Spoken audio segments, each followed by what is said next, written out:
요한복음 2장 1절에서 11절까지 말씀입니다. 사흘째 되던 날 갈릴리 가나에 혼례가 있어 예수의 어머니도 거기 계시고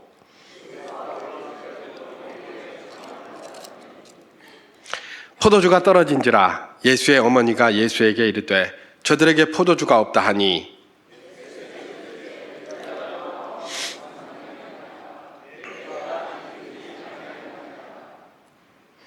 그의 어머니가 하인들에게 이르되 너에게 무슨 말씀을 하시든지 그대로 하라 하니라.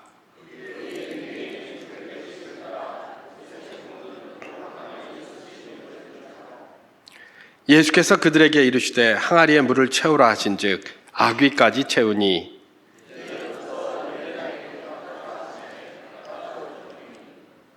연회장은 물로 된 포도주를 맛보고도 어디서 났는지 알지 못하되 물 떠온 하인들은 알더라. 연회장이 신랑을 불러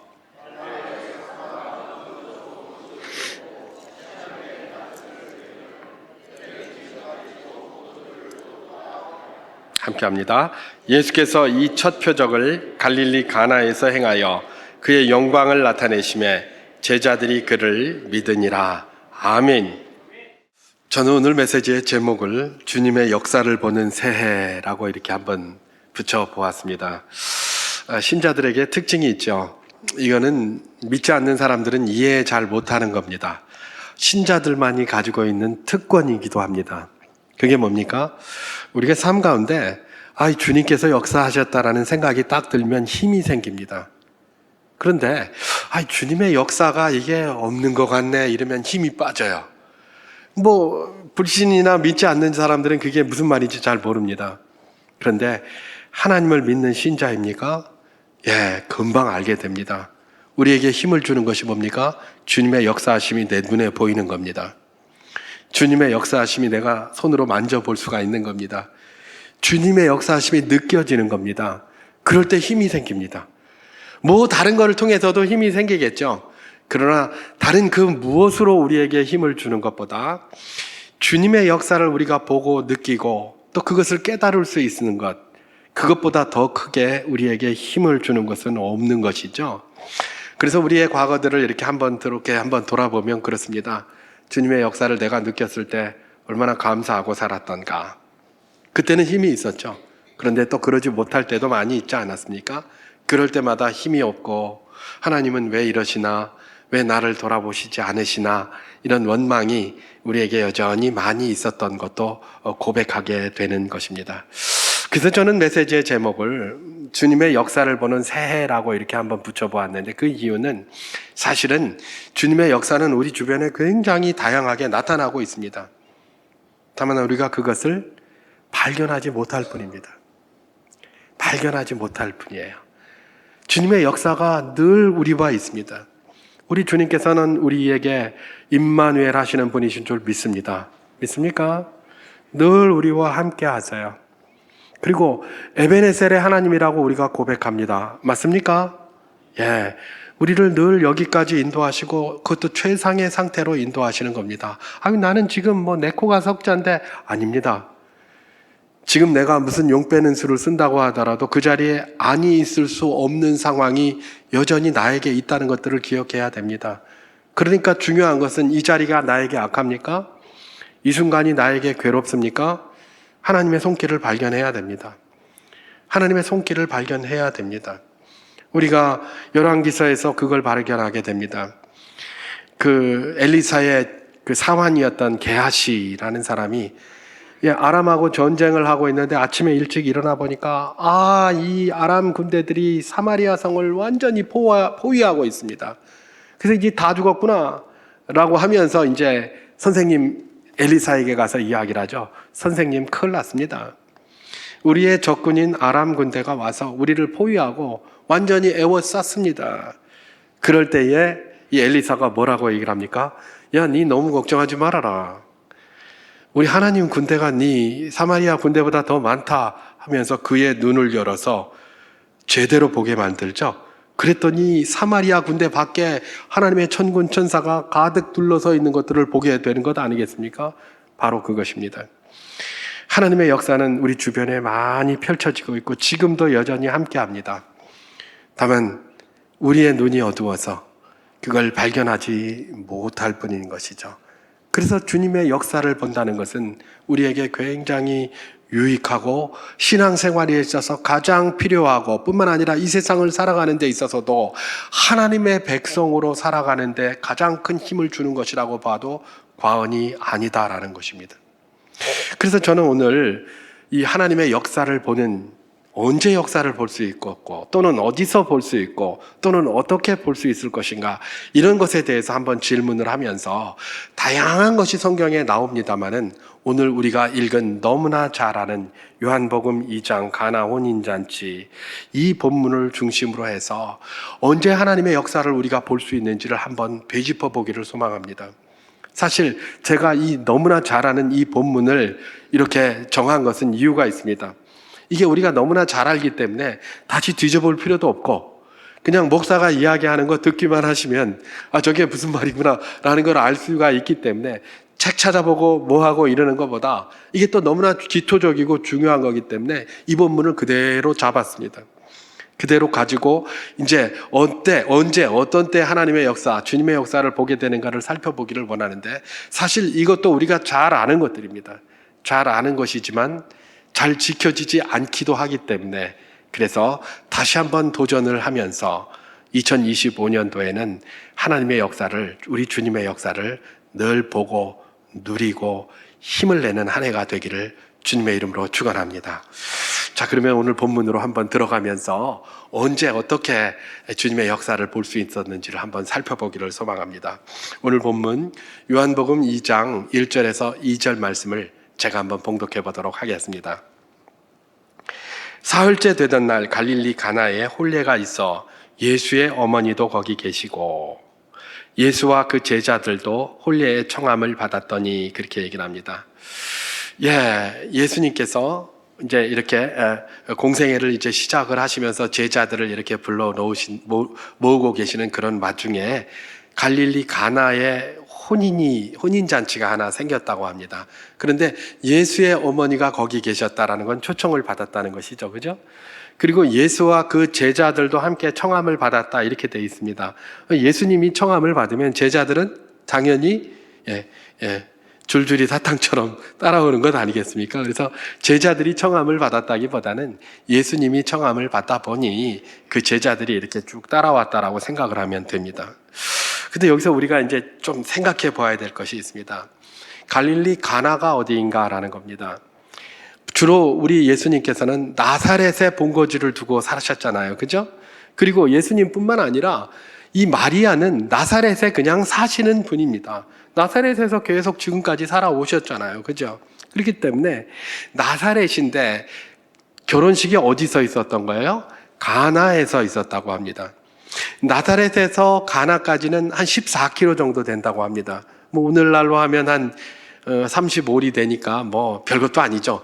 자동차 타고 그냥 붕 하면 한 2, 30분이면 그냥 충분히 가는 그런 거리인데, 뭐 대충 한번 생각해 보니까 저기 한 구서동쯤 되겠더라고요. 구서동이나 저기 두실 이 정도쯤 가면 한 14, 5km 되지 않을까, 이제 이런 생각이 드는데, 그러니까 오늘날로 말하면 그 뭐 얼마 아니에요. 근데 이 당시만 하더라도 저게 가까운 거리는 아니죠. 그죠?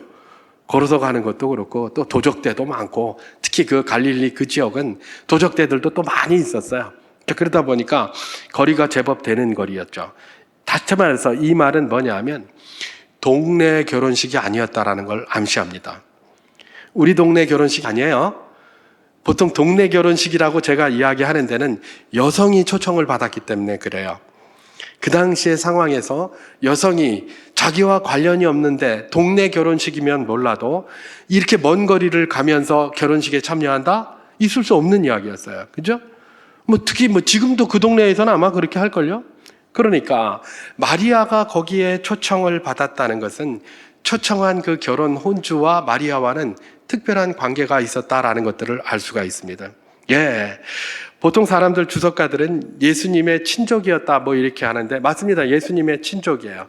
친족이었는데 그 친족이 아버지 요셉 쪽의 친족이라기보다는 어머니 마리아 쪽의 친족일 가능성이 굉장히 높습니다. 그러니까 마리아가 그렇게 초청을 받았고, 심지어 오늘 보면 요한복음 2장 5절 말씀을 제가 한번 봉독해 보도록 하겠습니다. 그의 어머니가 하인들에게 이르되 너희에게 무슨 말씀을 하시든지 그대로 하라 하니라, 이렇게 얘기를 합니다. 다시 말해서 예수님의 어머니 마리아가 혼주 집에 가가지고 혼주 하인들에게 야, 너희들에게 뭔 말 하든지 그대로 해라 하면서 혼주 하인들에게 명령을 해요. 왜? 이거는 동네 잔치도 아닌데, 제법 떨어져 있는 그런 동네에 살고 있는데 여성인 자기가 초청을 받아서 그냥 가만히 밥만 먹어도 시원치 않을 텐데 거기서 하인들을 막 부리고 있어요. 그럼 하인들도 마리아를 잘 알고 있다는 것이고, 그죠? 마리아가 누군지 잘 알고 있다는 것 아닙니까? 그러니까 그런 말을 할 수가 있는 거고 그렇게 할 수 있는 것 아니겠습니까? 다시 말해서 지금 이 가나 혼인잔치는 예수님의 외가 쪽으로 무슨 큰 행사가 있었는데 그 혼인잔치에 지금 청함을 받았다라는 것을 우리가 생각하게 되는 것입니다. 그런데 이 외가 쪽, 특히 이 마리아에게 있어서는 친정 아닙니까? 그죠? 친정인데 그쪽에 혼인잔치에 초청을 받았는데 갑자기 큰 문제가 발생했죠. 우리가 너무나 잘 아는 것입니다. 뭡니까? 포도주가 부족한 문제가 발생을 했습니다. 오늘 본문 요한복음 2장 3절을 제가 한번 봉독해 보도록 하겠습니다. 포도주가 떨어진지라 예수의 어머니가 예수에게 이르되 저들에게 포도주가 없다 하니, 이렇게 얘기합니다. 포도주가 떨어졌어요. 유대인들에게 있어서 이런 혼인잔치 같은 것들은 며칠씩 계속되는 굉장히 중요한 잔치 아니었겠습니까? 그래서 음식도 많이 준비하고 또 음식과 더불어 마실 수 있는 음료인 포도주도 준비하고 뭐 다양하게 준비를 했다고 그래요. 그런데 이제 문제는 뭐냐? 이걸 적당하게 제대로 준비를 못해서 모자란다. 그러면 초청받은 하객들을 굉장히 불쾌해한답니다. 왜냐하면 우리를 얼마나 무시했으면 준비가 이렇게 소홀하냐? 이랬다는 거예요. 그래서 심지어 우리의 생각으로는 조금 이상하게 들을 수 있는데 그 당시의 문화에서는 만약에 이렇게 포도주가 모자란다든지 음식이 모자란다든지 하면 화가 나서 하객들이 회당에다가 고발까지 했대요. 우리를 이렇게 무시했다. 이런 이야기입니다. 여러분, 사실 이런 문화는 우리나라에도 조금 있어요. 지금은 많이 없어졌습니다만은 이전에 우리 어르신들 음식 같은 거 준비하면 굉장히 많이 준비하시잖아요. 그죠?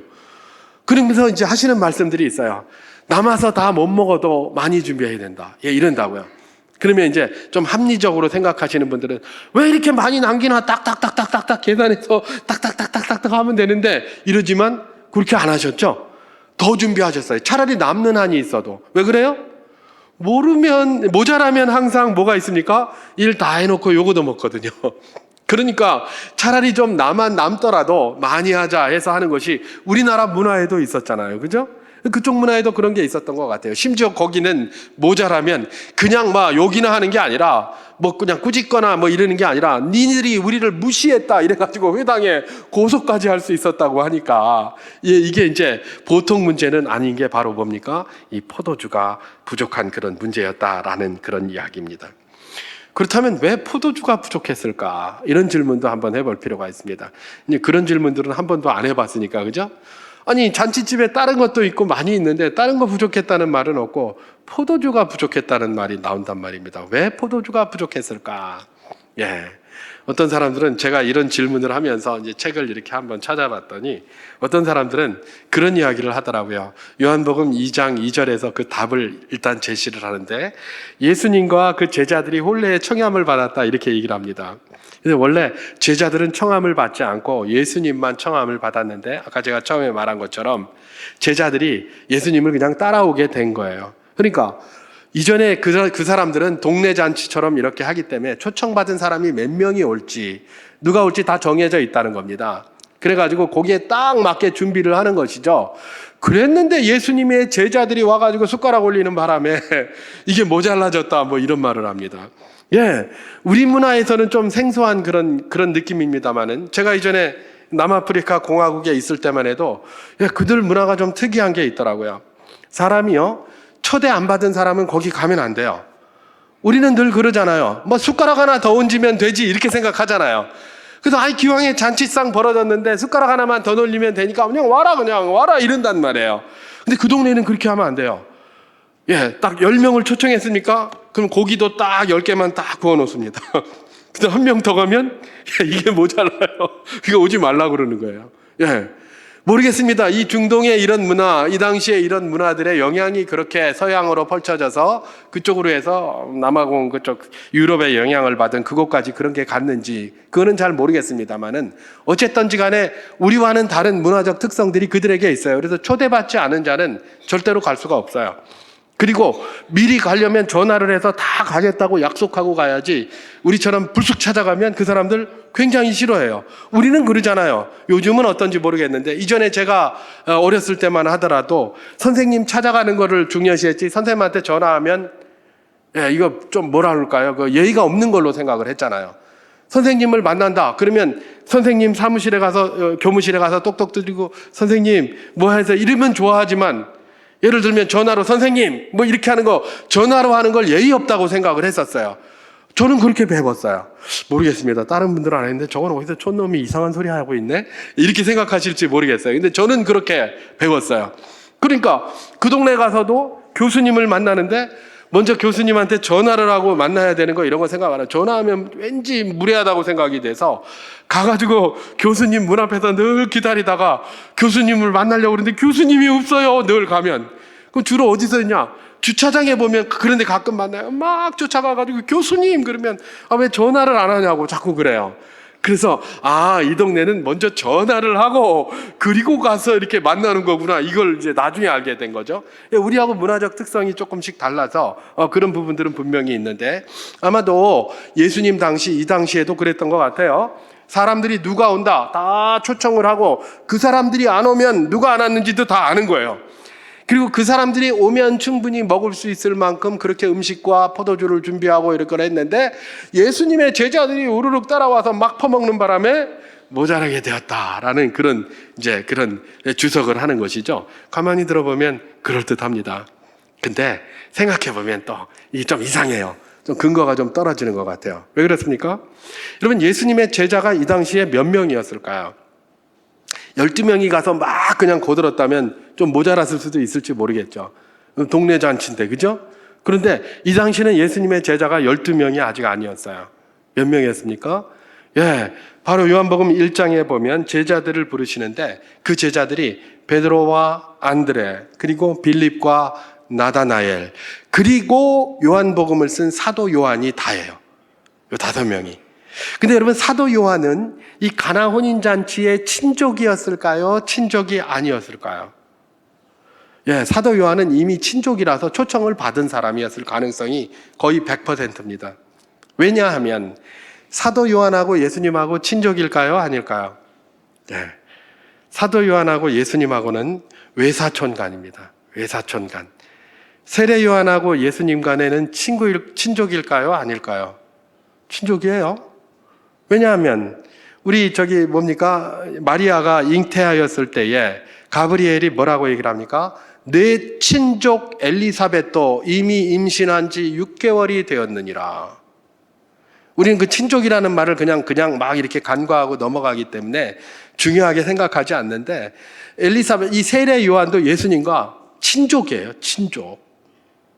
다 친족이 이렇게 그 당시엔 동네 이런 거였으니까 다 친족이에요. 이 사도 요한은 이 지금 가나 혼인잔치와 친족인 게 분명합니다. 왜냐하면 마리아를 친족으로 초청했기 때문에 그래요. 예수님하고 사도 요한은 뭐예요? 외사촌이에요. 외사촌. 사도 요한의 어머니가 누굽니까? 보아너게 야고보와 요한의 어머니로서 나중에 예수님한테 가가지고 예수님이 이제 높은 자리에 올라갈 때 오른쪽에는 얘를 왼쪽에는 얘를 이렇게 달라고 그러잖아요. 그 어머니가 예수님의 이모예요. 이모. 그냥 이런 게 아니라 저기 가게 이모 이게 아니라 진짜 이모예요. 그 마리아 예수님의 모친 마리아의 여동생인 살로메라는 여자였습니다. 그게 이제 이 보아너게 야고보와 요한의 엄마거든요. 그러니까 이게 친족이고 다 아는 사람이에요. 그러니까 사도 요한은 어떻게 됐다? 이미 초청자 명단에 들어 있을 것이고 초청자 명단에 없는 사람은 누굽니까? 베드로와 안드레, 그 다음에 빌립과 나다나엘 4명밖에 없었어요. 근데 12명이라면 좀 많은데 4명 정도면 숟가락 하나 더 올려도 되지 않을까, 그죠? 숟가락 하나. 그리고 또 하나 더 생각해 볼게. 예수님이 선생님이에요. 선생님으로 거기서 또 앉아가지고 계시는데 이 제자들이 예수님 따라와가지고 불청객으로 따라와가지고 계속 술 퍼먹고 그러면 되겠습니까? 불가능한 일이겠죠. 그죠? 그러니까 이렇게 생각은 해볼 수 있지만 이랬을 가능성은 거의 없다라는 것들을 우리가 알 수 있는 겁니다. 그러면 왜 포도주가 부족해졌을까? 저는 그 답을 요한복음 2장 10절에서 찾습니다. 요한복음 2장 10절을 제가 한번 봉독해 보겠습니다.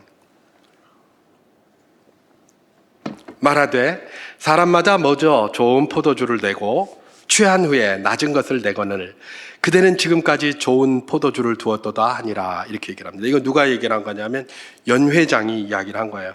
예수님이 물을 포도주로 변하게 된 거를 조금 맛보고는 그런 이야기를 한 겁니다. 연회장은 술이 취하면 안 돼요. 왜냐하면 연회를 계속 이끌어야 되잖아요. 앞에서 진행하는 사회자가 술 취해가지고 막 비쩍거리고 이러면 그게 진행이 되겠습니까? 그러니까 지는 이제 조금씩 맛만 보고 나머지는 이제 잘 연회할 수 있도록 거기서 진행을 해야 되니까 술을 안 취했어요. 근데 이 연회장의 말이 뭡니까? 사람마다 먼저 좋은 포도주를 내고 취한 후에는 나쁜 것을 내는데 그대는 지금까지 좋은 것을 두었도다라는 말은 이 지금 거기에 연회에 참석하고 있는 사람이 술이 취했다는 겁니까? 안 취했다는 겁니까? 다 취해 있었다는 거죠. 다 취해 있었다는 말이에요. 이 말씀은 연회에 있는 사람들이 다 취해 있었다는 거예요. 그러니까 연회장이 그런 말 하잖아요. 취한 후에는 낮은 것을 내는데 지금 다 취했는데도 네 좋은 것 내네. 우와, 이런 말 하는 거 아니에요. 그죠? 왜 포도주가 부족했습니까? 그 이유가 뭔지는 정확히 모르겠습니다만은 어쨌든 거기 온 사람들이 술을 과하게 먹었어요. 포도주를 과하게 먹고 지금 다 취해 있는 거예요. 그러니까 모자라는 거예요. 음식 먹을 겨를도 없고 음식 먹을 생각도 않고 포도주만 잔뜩 마셔가지고 말입니다. 포도주만 모자라고 다른 음식은 남아있는 형국. 그게 바로 이 당시의 상황이었다는 것입니다. 이 포도주가 부족한 상황이 되면 어떻게 된다고요? 더 가져와라 그랬는데 없었으면 난리가 나는 거죠. 도대체 우리를 뭘로 하노? 네가 우리를 뭘로 알고 포도주를 준비하지 않았노? 그렇게 실컷 다 먹고 그냥 술고래가 돼가지고 자기들이 엄청나게 먹어놓고 나서 왜 이렇게 안 가져오노? 이러기가 분명한 것이죠. 그죠? 바로 이런 상황이 어떤 상황입니까? 지금 마리아가 이 가나 혼인잔치에서 처하게 된 그런 상황이었습니다. 바로 이 상황이 우리가 잘 아는 것처럼 우리 주님의 역사로 해결이 되었던 것이죠. 그야말로 물을 최상급의 포도주로 바꾸어서 그런 역사들을 이렇게 해서 이루고 그 문제를 해결하셨던 내용이 우리가 기록한 이 말씀에서 발견하는 그런 내용입니다. 자, 주님의 이 역사를 우리가 생각을 하면서 주님의 역사가 어떻게 나타나는지, 언제 나타나는지를 이제 살펴보게 될 것입니다.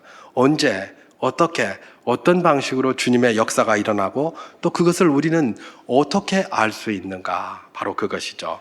자, 주님의 역사는 언제 일어납니까? 어떤 때 일어납니까? 주님과 동행하는 데에서 일어난다라고 먼저 생각해 볼 수 있을 겁니다. 주님과 동행하는 데. 제가 오늘 본문 다시 요한복음 2장 11절을 한번 봉독해 보도록 하겠습니다. 예수께서 이 첫 표적을 갈릴리 가나에서 행하여 그의 영광을 나타내심에 그의 제자들이 그를 믿으니라 그렇게 얘기를 합니다. 처음에 제자들을 부를 때에는 어떻게 합니까? 와보라 그랬더니 갈릴리에서 선한 것이 나겠느냐 이러면서 이러던 친구들이었어요. 그랬는데 예수님을 만나고 나서 이제 어쨌든 따라왔어요. 따라왔는데도 속에는 아직까지 선한 게 있겠나? 뭐가 있겠나? 이러고 따라온 거예요. 그런데 이 제자들이 누구를 주님께서 지금 첫 표적을 보이시는 놀라운 주님의 역사를 보고 나서 제자들이 주님을 믿으니라, 그리스도로 믿으니라 라고 그렇게 돼 있었어요. 만약에 이 제자들이 이 자리에 함께 있지 않고 다른 곳에 있었다면 주님의 역사를 볼 수 있었습니까? 없었습니까? 볼 수 없었겠죠? 주님이 와보라 그러고 데리고 와서 따라왔으니까 그걸 본 거예요. 안 따라갔으면 못 봐요. 여러분, 주님의 역사는 언제 볼 수 있습니까? 주님과 동행하고 따라가는 곳에서 볼 수가 있어요. 우리가 이것을 늘 기억해야 되는 것입니다. 주님과 동행한다. 우리는 말은 많이 듣는데 주님과 동행한다는 말이 뭔가? 주님과 동행한다는 말이 오늘 우리는 어떻게 그것을 실천해 나갈 수 있고 어떻게 그것을 이뤄갈 수 있을 것인가? 이런 질문을 해야 되지 않겠습니까? 주님과 동행한다. 그러니까 뭐 그냥 영아 그랬더니 주여 주시니까 나는 네가 박해하는 예수다. 이러면서 주님이 딱 오셔가지고 제가 동행하는 뭐 이런 것도 있을 수 있어요. 사도 바울은 그렇게 했으니까. 그러나 오늘 우리에게 주님과 동행한다는 그런 말을 어떻게 적용할 수 있을 것인가 이런 거 생각해 봐야 되지 않겠습니까? 그죠? 제가 여러 번 말씀을 드린 것처럼 주님과 동행한다는 것은 다른 것이 아니라 말씀이잖아요. 우리 주님이. 그죠? 말씀이 육신이 되어 우리 가운데 거하신 분이 우리 주님이십니다. 이 말씀이 곧 우리 주님이에요. 말씀이 육신이 되셨잖아요. 그죠? 말씀이에요. 그럼 주님과 동행한다는 말은 뭘까요? 이 말씀과 늘 함께 하는 거예요. 말씀과 늘 함께 하는 것. 말씀과 늘 함께 할 때, 전에도 제가 말씀드렸습니다만은 우리는 인격적으로 주님을 만난다. 뭐 이런 이야기를 하잖아요. 그럼 인격적으로 주님을 만나는 게 뭔가? 뭐 아까 제가 말씀드린 것처럼 주여 주시니까 그랬더니 나는 네가 박해하는 예수라. 그러면서 뭐 이렇게 오실 수도 있어요. 그렇게 오실 수도 있지만 인격적으로 만난다는 것은 뭐예요? 주님과 내가 너와 나 사이, 당신과 나 사이 이게 되는 거죠. 다른 사람, 이거 아니에요. 이거 인격적이 아니에요. 인격적은 항상 당신과 나 사이입니다. 그죠? 당신과 나 사이가 인격적인 거예요. 뭐 거기 지정의 뭐 이야기하고 이런 복잡합니다. 그거 말고 그냥 당신과 나 사이다 생각하면 돼요. 자, 그러면 주님의 말씀을 붙들고 주님을 인격적으로 만난다라는 게 뭡니까? 이 말씀이 나에게 하는 것이 곧 누구에게 하는 거다? 나에게 하는 거예요. 나에게 하는 거다. 하나님께서 말씀하시는데 그 말씀이 다른 누구에게 하는 것이 아니라 나에게 하는 거라고 믿고 살아가는 것. 이게 주님과 동행하는 가장 기본이에요. 주님과 동행하는 게 뭡니까? 하나님의 말씀을 내가 큐티하고 묵상했습니까? 그럼 그 묵상한 것은 누구에게 다른 사람에게 한 게 아니에요. 나에게 한 거예요. 나에게. 이영 목사가 설교를 합니까? 여러분들께서 이영 목사가 지 머릿속에서 나온 거 가지고 막 그냥 지소리하고 있네. 이러면 그렇게 생각하지 않으셔도 됩니다. 그런데 하나님께서 저 이 목사의 입을 통해서 오늘 나에게 말씀을 주시려나 보다라고 그렇게 하고 자리에 앉아 계십니까? 그러시다면 이 목사의 입을 통해서 선포되는 이 말이 하나님이 내게 하시는 말씀이다라고 받아야 됩니다. 그게 바로 뭡니까? 주님과 동행하는 거예요. 그게 주님과 인격적으로 만나는 거예요. 옆에 사람 이게 아니에요. 나에게 한다. 내가 말씀을 묵상합니까? 그 말씀이 때로는 나에게 막 푹푹 찌르고 막 굉장히 힘들 때도 있고 뭡니까? 라고 해서 넘겼는데 뭐 이상한 말 나오고 막 그럴 때도 있어요. 그런 것도 다 뭐예요? 하나님이 다른 사람에게 하는 게 아니라 나에게 하는 거예요. 나에게. 그게 주님과 동행하는 거예요. 그리고 주님의 말씀을 듣고 주님과 동행한다는 건 꼭 뭐 성경책만 읽고 또 설교만 듣고 예배에 참석하고 이런 것만 해당되느냐? 그렇지만도 않아요. 우리 많은 교제하잖아요. 우리 일도 하고요. 성도들 간의 교제도 하고 여러 가지 교제들을 해요. 하나님이 그 사람들의 입을 열어가지고 우리에게 얘기를 한다고요. 그 사람들의 입을 열어가지고 우리에게 얘기한 그거 하나님의 말씀인 걸로 우리가 귀를 기울여야 돼요. 세상이 혼탁해요. 저기 하나님이 안 계신 것 같아요. 거기도 계신다니까요. 그걸 통해서 하나님께서 이야기를 하시는 거예요. 이번에 무한 참사 같은 저런 것들, 저 제주항공 참사 같은 저런 것들, 거기 하나님이 안 계십니까? 아닙니다. 하나님이 거기 함께 하시면서 우리에게 이야기를 하고 계시고 특히 누구에게 이야기하시는 겁니까? 나에게 이야기하시는 거예요. 다른 사람에게 이야기하는 게 아닙니다. 나에게 이야기를 하는 거예요. 우리가 여러 가지 생각들을 할 수 있지만 그게 나에게 이야기하는 것이라고 받았을 때에 그래야 우리가 그것을 처리해 나가는 겁니다. 우리가 그런 소리 가끔 합니다. 내가 다른 나라에서 이런 소리 있었는데 내가 이런 걸 당할 줄은 몰랐다. 이 일이 나에게 왔더니 나는 어떻게 할 수가 없다. 왜 나에게 이런 일이 누구에게나 있을 수 있는 겁니다. 이게 남의 일이 아닙니다. 나에게 있는 일이에요. 얼마든지. 근데 사람들이 그 생각은 안 하는 거예요. 옆집에는 그런 일이 일어날 수 있지만 나에게 일어날 줄은 몰랐다. 그런 이야기 참 많이 하잖아요. 여러분, 주님과 동행한다는 것은 무엇입니까? 이런 모든 것들이 나에게도 항상 있을 수 있다는 것들을 기억하는 겁니다. 이런 이야기가 바로 나에게 하는 이야기라는 걸 기억해야 되는 겁니다. 이게 주님과 동행하는 거예요. 이렇게 하면서 말씀을 보고, 이렇게 하면서 예배를 드리고 설교를 듣고, 또 이렇게 하면서 주변을 돌아볼 때에 우리는 곳곳에서 주님의 역사를 발견할 수 있게 됩니다. 주님의 손이 지금 곳곳에 펼쳐져 있습니다. 여러분, 우리 주님이 임마누엘이신 걸 믿습니까? 예, 우리와 항상 함께 하세요. 곳곳에 있어요. 다만 우리가 그걸 못 보고 있을 뿐이에요. 그걸 어떻게 볼 수 있다고요? 모든 상황과 환경을 통해서 하나님이 우리에게 말씀하시면서 그것을 나에게 하는 것이라고 받을 때에서야 비로소 그게 보여요. 원래 사람은 이게 좀 죄된 본성이 있어서 나와 상관이 없는 것이다 라고 생각하면 관심을 끊습니다. 그러면 관심을 안 둬요. 그러면 안 보여요, 놀랍게도. 그런데 관심을 가지면 관심을 가질수록 관심을 가지는 그곳이 자꾸 보여요. 그래서 그런 말이 있잖아요. 다 자기 그 직업대로 모든 것 한다고. 저는 목사니까 돌아다니면 멋진 집 같은 거 보이면 야, 저거 교회에 있으면 좋겠다. 늘 그런다니까요. 예. 그게 뭐예요? 자기가 관심이 있어야 거기에 그렇게 집중해 들어가게 돼 있는 것입니다. 근데 인간의 본성이에요. 여러분, 주님의 역사를 2025년도 많이 받아 누리시기를 주님의 이름으로 축원합니다. 그 역사를 받아 누릴 때에 그 역사를 볼 수 있어야 하는데 그 볼 수 있는 것은 주님과 동행하는 것이다. 말씀 앞에 나를 세우고 이 말씀이 바로 나에게 하는 말이구나. 예배 자리에 서서 저 예배를 통하여 설교자의 말이 곧 나에게 하는 말이구나 라면서 나에게 하는 말이구나라고 하면서 그냥 이상하게 들으셔가지고 왜 나를 치노 이렇게 하지 마시고 우리 하나님께서 나에게 이런 부분을 이야기를 하시는구나 이렇게 받으시면 정확합니다. 그렇게 할 때에 우리는 하나님의 역사를 도처에서 보게 될 것입니다. 한 가지 더 생각해 보면 이것도 우리가 너무나 잘 아는 겁니다. 너무나 잘 아는 건데 그게 뭐냐?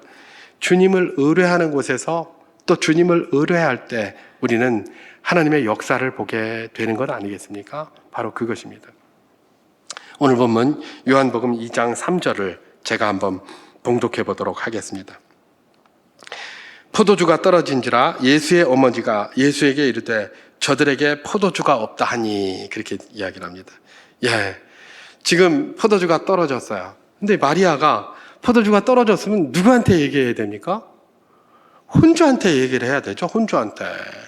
그 잔치를 배설한 사람한테 포도주 없다 얘기를 해야 될 것 아닙니까? 그래야 배설한 그 사람이 아구야 큰일 났다 그냥 포도주 없는데 어떡하노 빨리 가서 사와라 옆집에 가서 빌려와라 뭐 이렇게 해가지고 채워놓을 것 아닙니까?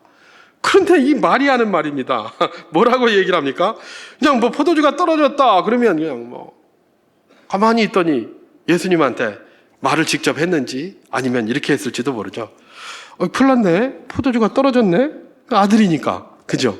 포도주가 떨어졌네 이렇게 했을 가능성이 있어요. 그죠? 그랬더니 예수님이 뭐라고 얘기를 합니까? 엄마 그게 나와 뭔 상관이 있습니까? 딱 그런단 말이에요. 상관이 없죠. 그 포도주가 떨어진 건 누구하고 상관이 있습니까? 혼주하고 상관이 있잖아요. 예수님하고 뭔 상관이 있습니까? 그런데 엄마가 그냥 혼주한테는 얘기할 생각도 안 하고 자기 친정인데 좀 얘기 좀 해주면 되는데 거기다가 얘기도 하지도 않고 아들 손님으로 초청받아온 아들한테 옆에다 두고 큰일 났네 이거? 포도주 떨어졌네? 이러는 거예요. 그러니까 예수님이 그냥 엄마! 나 뭐한 상관이 있노 나하고 그게 나하고 뭔 상관이고 그냥 이러고 그냥 말았던 거죠. 그런데 그냥 말할 줄 알았는데 우리 예수님은 그렇게 퉁명스럽게 말하더니 마리아가 말한 그거 어머니가 말한 그거를 자세히 듣고 그대로 실천을 하시는 겁니다. 그래서 로만 가톨릭에서는 그렇게 얘기를 하죠. 마리아의 이 말을 너무나 우리 예수님이 잘 들으시니까 우리는 기도할 때 바로 하는 게 아니라 마리아의 이름을 부르면서 기도하죠.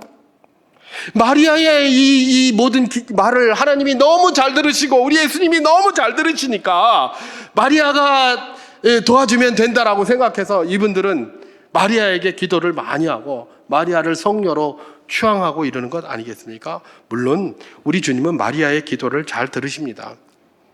그러나 주님은 이희영 목사의 기도도 잘 들으시는 줄 믿으시기 바랍니다. 주님은 여러분들의 기도도 다 들으세요.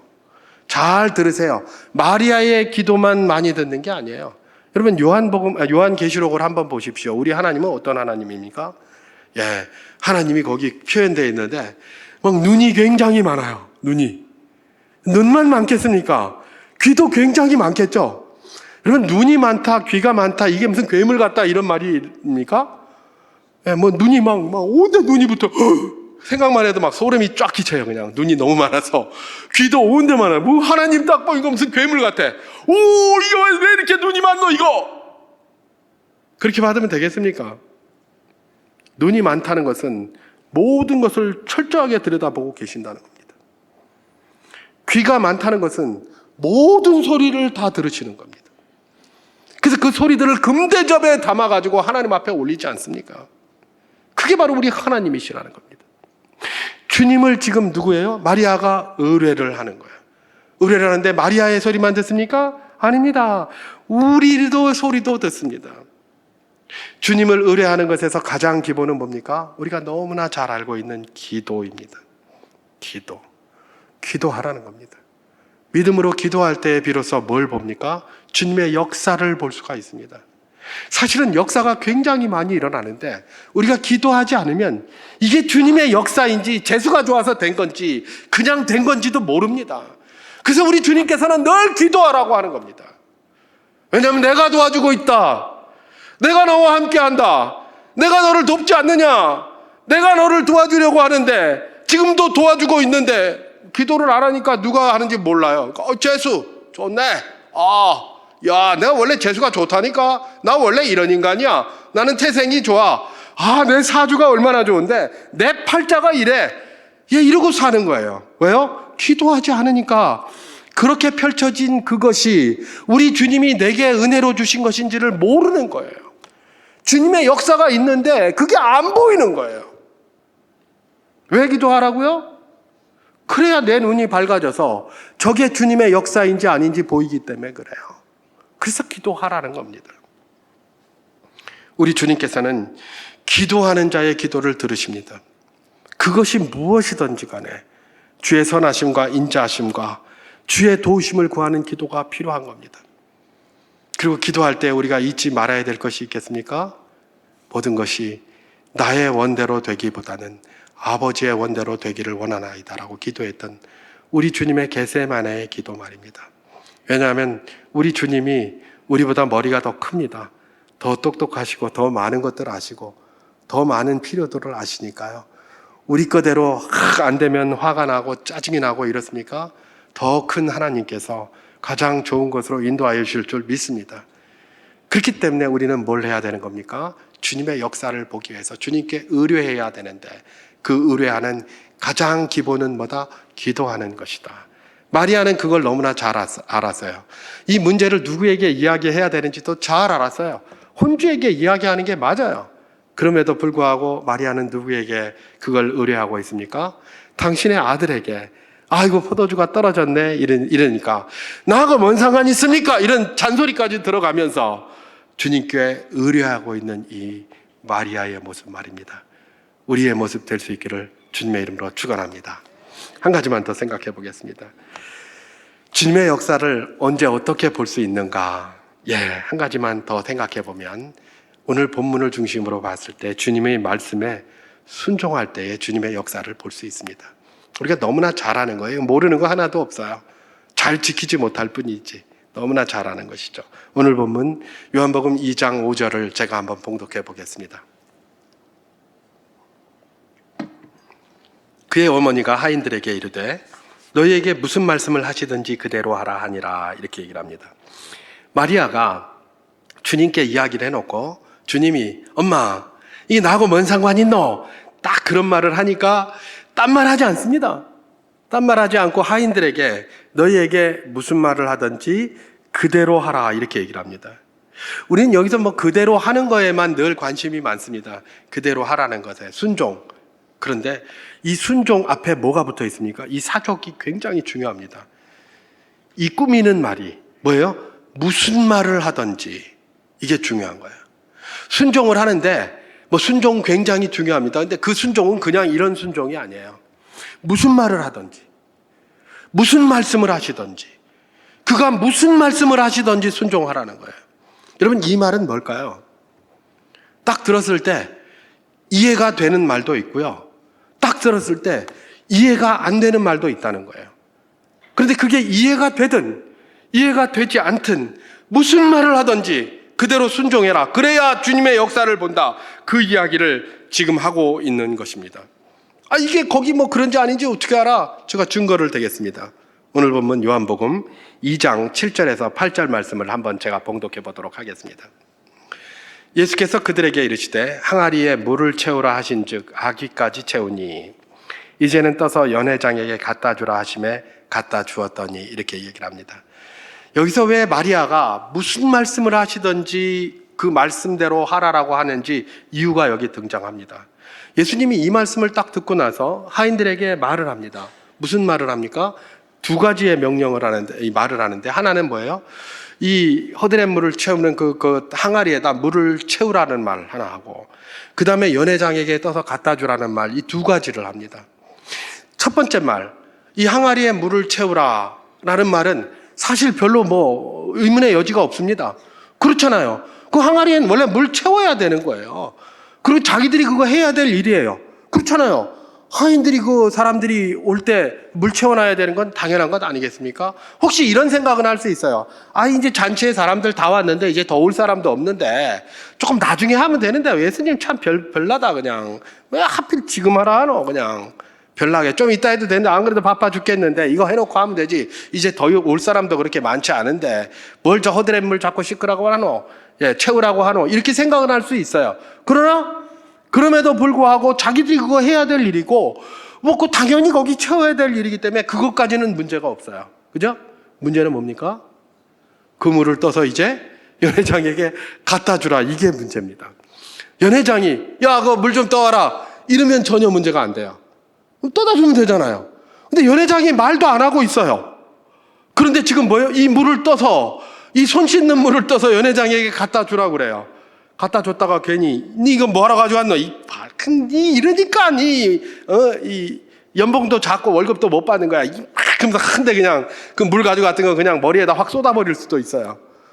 그런데 예수님이 그걸 요구하는 거예요. 앞에 물 채우는 거는 누구나 할 수 있는 거예요. 상식이에요. 그런데 여기에서 뭘 요구하고 있습니까? 그걸 연회장에게 갖다 주라는 거예요. 이건 상식이 아니에요. 그 사람이 가져오라 소리도 안 했어요. 왜 갖다 주라고 하노? 연회장이 손 씻을 포도주를 엎질렀나? 그러면 내가 손을 씻으라고 갖다 줘야 되나? 이건 상식적이지 않은 거예요. 그래서 주춤거릴 수 있어요. 그러니까 이 마리아가 뭐라고 하는 겁니까? 무슨 말씀을 하시든지 네 머리에 이해가 되든 이해가 되지 않든 순종하라, 이렇게 했습니다. 그리고 이들이 순종했습니까? 순종하고 났더니 어떤 일이 일어났습니까? 요한복음 2장 9절과 10절 말씀을 제가 한번 봉독해 보겠습니다. 연회장은 물로 든 포도주를 맛보고도 어디서 났는지 알지 못하되 물떠온 하인들은 알더라. 연회장이 신랑을 불러 말하되 사람마다 먼저 좋은 포도주를 내고 취한 후에 낮은 것을 내거늘 그대는 지금까지 좋은 포도주를 두었도다 하니라, 이렇게 얘기를 합니다. 자, 여기서 주님의 역사를 본 사람들, 주님의 역사를 맛본 사람들은 거기에 전부예요. 그죠? 그 포도주들 다 마셨을 것 아닙니까? 주님의 역사를 맛본 사람들은 거기 다 잔치에 참여한 사람이 모두 맛봤어요.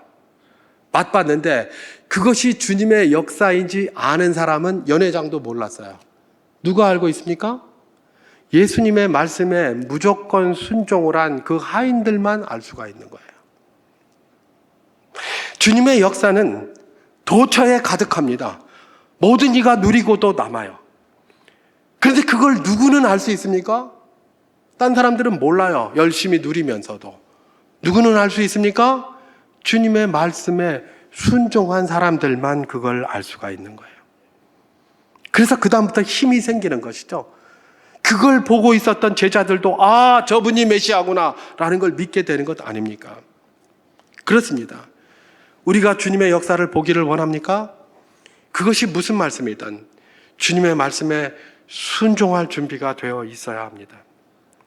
오늘날은 확증 편향이라고 그러죠? 사람들은 자기가 가지고 있는 그림이 다 있습니다. 예, 그 그림에 딱 안 맞으면 다 틀렸어요. 오늘날 가면 갈수록 점점 그게 심각해집니다. 무슨 뭐 팩트고 진실이 어떻고 뭐 팩트는 무엇인가, 팩트 관심 없습니다.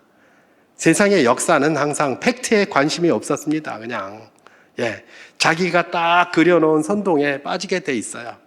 그리고 그 그려놓은 거에 맞으면 옆에서 아무리 뭘 갖다가 이야기를 하고 증거를 갖다 보여줘도 안 들어요. 뭐 성경의 말씀 가지고 뭐 증거 대라 뭐 이렇게 이야기하는 사람 있잖아요. 그 사람들 증거 되면 믿을까요? 안 믿습니다. 안 믿습니다. 우리 주님께서 친히 그렇게 얘기하셨잖아요. 그 부자, 지옥에 간 부자에게 모세와 선지자를 듣지 아니하면 지옥에서 살아서 땅으로 올라가는 사람이 있어도 듣지 않을 것이다. 그런 말씀 하시잖아요. 그게 바로 뭡니까? 확증 편향이에요. 요즘 말하는 자기가 딱 그림 가지고 있어요. 내가 기도를 합니까? 기도를 해도 하나님 이거 해주세요 해서 하나님은 그거 해줘야 돼요. 그래야 하나님이에요. 그거 안 해주면 하나님은 아니에요. 굉장히 기분 나빠요. 난 이런 하나님 몰라요. 막 섭섭해요. 그러다가 나중에 회복되기는 합니다만은 계속 그것 때문에 섭섭하고 뭐 하나님이 일러 이런 것도 안 들어주나. 저런 참사에 하나님은 어디가 계시노?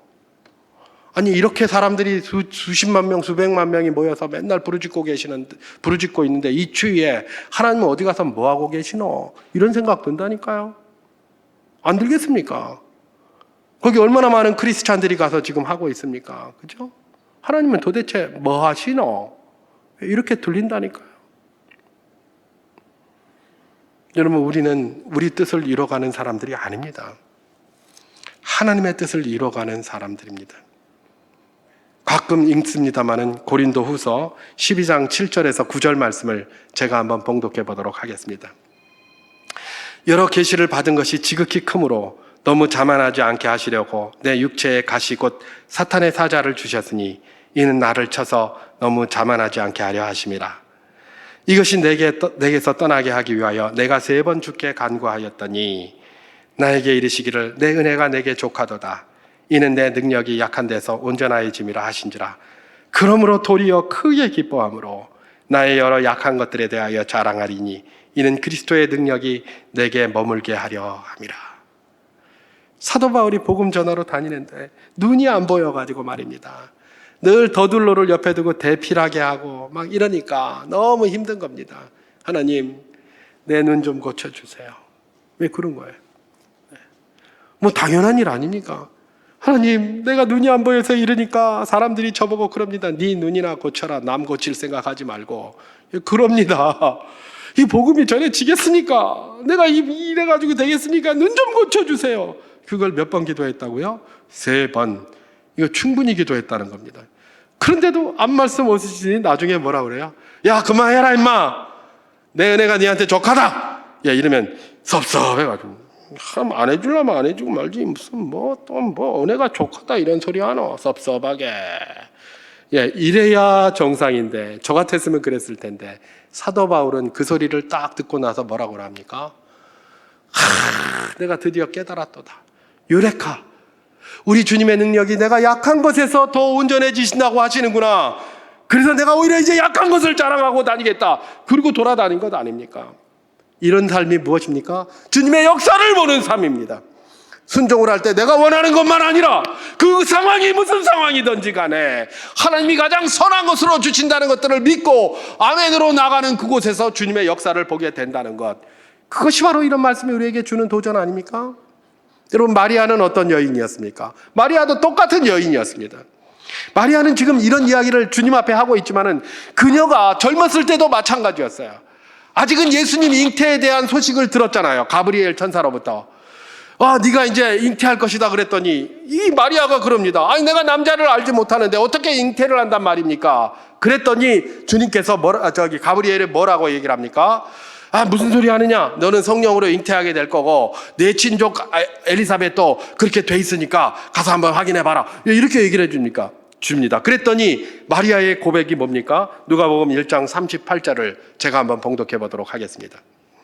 마리아가 이르되 주의 여종이오니 말씀대로 내게 이루어지 다음에 천사가 떠나가니라. 이거예요.